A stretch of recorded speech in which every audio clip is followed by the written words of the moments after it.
The chair now recognizes Representative Bice. Thank you, Madam Chair, and thank you to Secretary Chavez-DeRemer for being with us this morning. And thank you for speaking with me recently about my initiative of filing legislation on paid family leave that I introduced. I am excited to be part of the bipartisan paid family leave working group, where we spent a year and a half talking to stakeholders and crafting legislation to address the lack of paid family leave options in what I believe is a responsible way. The More Paid Leave for More Americans Act, H.R. 3089, will provide a modest incentive for states to establish their own family leave programs using a public-private partnership model. And to be clear, this bill is not a mandate. It is an incentive that recognizes that states are already leading the way in many spaces, and we want to support that. And there is a tie-in, certainly with the Department of Labor, potentially having an oversight of this particular program. So thank you for giving me some time to talk to you about that. Secretary, Oklahoma, like 26 other states, is a right-to-work state, and President Biden issued an executive order 14063 in 2022 requiring the use of project labor agreements on all federal construction projects over $35 million. This actually limits competition for the projects and results in many projects bringing in crews from out of state.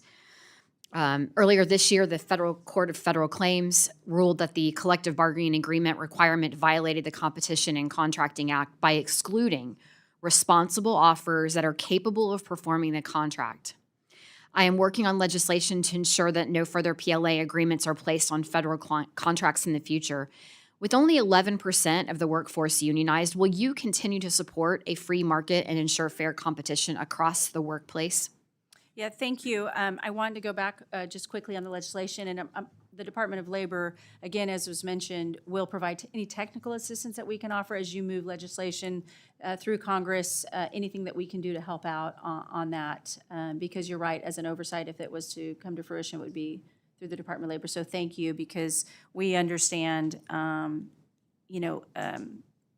is a growing concern amongst a lot of our working. A lot of our working families. The U.S. is one of 7 developed nations in the world that does not have a structured paid family leave program. And so my colleagues and I, bipartisan and bicameral, actually are looking to try to solve that, and we look forward to working with your department. Great, and thank you. And then again, on right to work, as was mentioned in my hearing and mentioned here today, it's a fundamental tenet of labor law that states have a right to choose if they want to be a right-to-work state or if they want to unionize. And again, from the Secretary's office, that's left up, to those states. Now on this, the specific PLA that you're talking about was not really a Department of Labor law, but we want to work with every state in order to understand that we want to grow the workforce. That has been really at the fundamental core of President Trump's agenda, is to grow this economy and not get out of our own way, so to speak. And so from